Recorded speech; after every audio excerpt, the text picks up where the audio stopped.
Hello everyone, this is C Arora, your mentor for hedge trading. अब 12th मई को मैंने कुछ स्क्रिप्ट शेयर किया था, ये आपके इन्वेस्टमेंट्स और फ्यूचर के पर्सपेक्टिव्स में है, जिसमें अभी हम देखेंगे कि कौन सी स्क्रिप्ट में हमारा क्या हिसाब किताब है, कौन सी स्क्रिप्ट में हमने प्रॉफिट अर्न किया है या कौन सी स्क्रिप्ट में हमारा स्टॉप लॉस हिट हुआ है। एंड देखिए राजा, it's all about planning the things कि आप लॉस कितना खा सकते हो और अगर आपको प्रॉफिट उठाना है तो कितना उठाना है। These are all based on somewhere support, resistance, demand, supply, patterns, etc. चीज़ें। तो पहला आते हैं HDFC लाइफ पे। ये आपको मेरे YouTube चैनल पे शॉर्ट्स अपलोड किया था मैंने 12th मई को, ये तब आपको दिख जाएगा। सो एक बार प्लीज़ आप चेक करिएगा, ये वही वैल्यूज़ है। 12th मई को अराउंड 10 या 10:30 के आसपास एक शॉर्ट अपलोड हुआ था। So let's start with HDFC life. अगर आप देखेंगे HDFC लाइफ में, HDFC लाइफ का अगर आप ध्यान से देखें, HDFC life higher higher high, higher low, higher high, low, और फिर एक और हाई बनाया। तो जो बेसिंग थी, जहां पे एक तरह का कंसोलिडेशन था बिफोर मेकिंग द हाई, अगर आप ऑब्जर्व करो 15 मिनट 15 मिनट 15 मिनट 45 मिनट्स तक लगभग इसी जोन में आपका प्राइस था। एंड अगर आप इस प्राइस का रेंज देखेंगे 558, बट मैंने विक टू विक मार्क नहीं किया था, मैंने 556 के आसपास मार्क किया था। एंड व्हेन प्राइस केम इन, यहां पे टच नहीं हुआ, यहां पे टच हुआ, प्राइस ने अच्छा मूव किया, फिर वापस 5 नीचे आया टेस्ट करने के लिए। एंड मैंने यहां लिखा हुआ था candle close, no candle close below a stop loss. A stop loss were planned at 553.05। मैं 553.05 के नीचे कुछ क्लोज नहीं हुआ। स्टॉप लॉस क्लोजिंग बेसिस पे रहता है कभी भी। एंड वहां से प्राइस ने अपना इमीडिएट टारगेट मूव किया था, and the immediate target we have planned was 560। So हमारा 560 भी अचीव हो गया और हमारा 567 भी अचीव हुआ। So we have earned our target. तो अगर मैं प्रॉफिट कैलकुलेट करूं, entry target minus entry, so we have earned a profit of 10 rupees per stock. अब अगर आप फ्यूचर्स करते हैं तो आपको लॉट साइज पता होगा, ऑटोमेटिकली आपको समझ में आ जाएगा कि लॉट साइज के हिसाब से इसमें आपने कितना कमाया। बाकी तो सब चीजें आप समझ गए। I am not here to show to कि आपने कितना प्रॉफिट कमाया। इट्स ऑल अबाउट, मैं आपको दिखाना चाह रहा हूं कि support, resistant, demand, supply, consolidation को जब आप मिक्स करते हैं तो आप एक प्रॉफिटेबल ट्रेड्स ले सकते हैं। उसके बाद let's talk about Bata India, जिसमें we have planned the entry of 1507, 1507 पे एक एंट्री प्लान किया था बाटा इंडिया। अब ये एंट्री क्यों प्लान किया था? ये एंट्री 3 मिनट के चार्ट पे प्लान किया था। अगर आप देखेंगे, ये प्रीवियस हाई था। आई बिलीव इन हाईस, हाई ब्रेक होने वाला इंस्टेंस देखता हूं। आई am not a breakout trader, but जब ये हाई ब्रेक हुआ था, क्या हो गया भाई, नशे करके आया क्या आज तू? पता, I am not sure why it's not working. सबको दिख रहा है ये हाई 1506 रुपए का जब हाई ब्रेक हुआ था, इस हाई को ब्रेक करने वाला जो पैटर्न आप देखिए कितना एक्सप्लोसिवली ब्रेक हुआ था। एंड देन अभी तो मार्केट हाल फिलहाल ऊपर ही चल रहा है। Market is yet to come, yet to come, yet to come, yet to कम।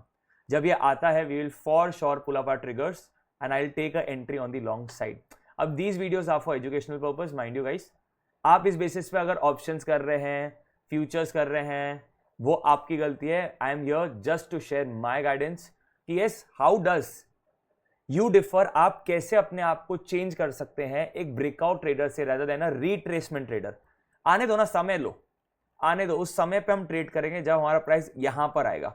अभी यहां पे आप देखोगे बहुत क्लटर्ड जोन है, यहां बहुत सारा ट्रेडिंग हो चुका है, और जैसे ही मैं आपको अभी बता रहा हूं, जैसे ही 1517 का लो ब्रेक होगा, यहां से retailers will enter to make the price down. वो प्राइस को नीचे लेके जाएंगे, बट आपको नहीं पता ना कि इसके नीचे एक लेवल बना हुआ है, वो लेवल 1503 पे, और यहां से प्राइस रिजेक्शन लेके ऑन दी अपसाइड जाएगा और सब लोगों के स्टॉप लॉस खाते हुए market will go on the upside. That's a prediction.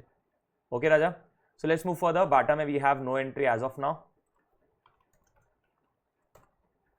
आगे बढ़ते हैं, बाटा को छोड़ दिए, अब गेल पे जाते हैं। अगर मैं गेल की बात करूं, गेल वंस अगेन वही प्रायर हाई किसने तोड़ा? प्रायर हाई था आपका 108.5। इस प्रायर हाई को तोड़ने के पहले एक बार कंसोलिडेशन हुआ था ये, फिर यहां पे आधे घंटे तक कंसोलिडेट हुआ था, और यहां पे 1 2 3 4 5, मतलब 15 मिनट की 5 कैंडल, अप्रोक्सीमेटली सवा घंटे तक इसी रेंज में था, और यहां पे आपका आधा घंटा था। तो ये कंसोलिडेशन हुआ था, यहां पे कंसोलिडेशन के बाद ब्रेकआउट हुआ था। We wait wait wait till the time the retracement came and rest is history. यहां से आपको टारगेट सेम दिन पे मिल गया था ना, 15 मई को ही आपका टारगेट तुरंत अचीव हो गया था. So yes, again we have earned on this trade.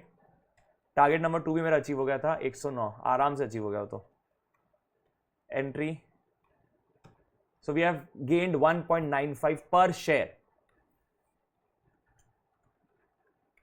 यहां आपका 0. फिर आते हैं हैवेल्स पे. HDFC डन, बाटा डन, गेल डन. अब आते हैं हैवेल्स पे. अब हैवेल्स के नीचे, अब देखिए मैं प्रेफर करता हूं अगर कोई स्टॉक ने एक बहुत स्टीप रैली लगाई है तो प्रोबेबिलिटी वो बहुत स्टीपली नीचे आएगा. एंड आपने जैसे ही देखा एक बहुत जितना रफ्तार में गया उतने रफ्तार में नीचे आया.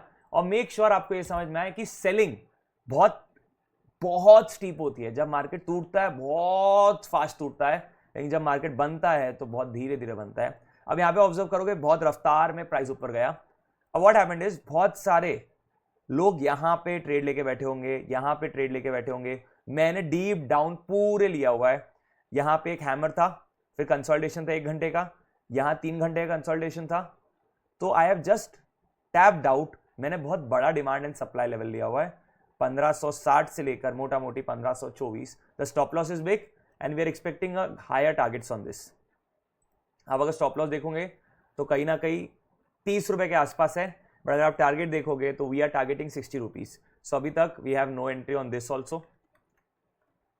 Let's move further to VDL. अब मेक श्योर जब आप शॉर्ट कर रहे हैं, मैं स्टॉक को शॉर्ट कर रहा हूं मतलब मैं बोल रहा हूं कि डाउन साइड की तरफ जाएगा. सो मेक श्योर आप कोई एक्सप्लोसिव कैंडल देखें, वो भी बड़े टाइम फ्रेम पे. बड़ा time frame is on the 30 minutes. On the 30 minutes there is explosive candle down here. So उसके पहले 1 2 3 4 5 6 7 हाफ ईयर्स की कैंडल, मतलब हाफ ईयर्स नहीं, हाफ आवर की 7 कैंडल है. दैट इज 3.5 घंटे तक इसी प्राइस रेंज में था. और फिर there was a breakout and this breakout printed somewhere about a new low. अगर आप देखोगे ये ब्रेकआउट ने न्यू लो प्रिंट किया, सो ये मेरे लिए एक अच्छा ब्रेकआउट हो गया. अब जब प्राइस यहां पे आया, कभी कभी लिक्विडिटी क्रंच रहती है तो प्राइस स्पाइक करता है. सो मेक श्योर आप हमेशा क्लोजिंग बेसिस पे ही टारगेट करें. सो हमारा एंट्री था 280.9 पे, हमारा टारगेट था 274. इस 274 मेट नहीं, 274 मीट नहीं हुआ. टारगेट 1 मेट, तो यहां पे हमने 50% प्रॉफिट बुक किया था एंड बाकी 50% पे हमारा मोटा मोटी नो कॉस्ट पे हम निकल गए. सो अगर आप चेक करेंगे मेरा टारगेट नंबर 1 भी अगर अचीव हुआ है 280, तो यहाँ पे क्या हो गया, परसेंटेज क्या हो गया, नशे कर लिया है क्या. अब क्योंकि मैंने शॉर्ट किया था तो मैं डाउन साइड पे जा रहा था. परसेंटेज में आ रहा है, we have to keep it in numbers. 3.20 का प्रॉफिट हुआ था. Rest is history. And JSW में तो अभी तक एंट्री मिलने की ही है. JSW we are yet to get the entry. Let's take, हाँ या ना, यस, ये है जोन जहां जोन से एक्सप्लोसिव निकला हुआ है ऑन द डाउन साइड. और ये डाउन साइड ने एक न्यू लो भी प्रिंट किया है. अगर आप ऑब्जर्व करो, ये था मेरा प्रायर रेजिस्टेंस. ये प्रायर रेजिस्टेंस को गैप डाउन करके ब्रेक किया हुआ है. सो ये मेरा बहुत अच्छा सप्लाई जोन हो जाएगा. जब भी प्राइस यहाँ पे आएगा, we will try to bring the price down once again. Try मतलब वी विल ट्रेवल, हम फाइनेंशियल इंस्टीट्यूशंस बैंक के साथ मूव करेंगे. अब हमको मानना पड़ेगा ना, हम उनके साथ है, तो हमको बोलना पड़ेगा हम ट्राई करेंगे प्राइस को नीचे लेके आने का, तब जाके देखो फील फैक्टर आएगा ना. So yes, that's all from my side. ऐसी कुछ चीजें I will share in the coming sessions. See how, bye, take care. This is C Rishabh Arora signing off.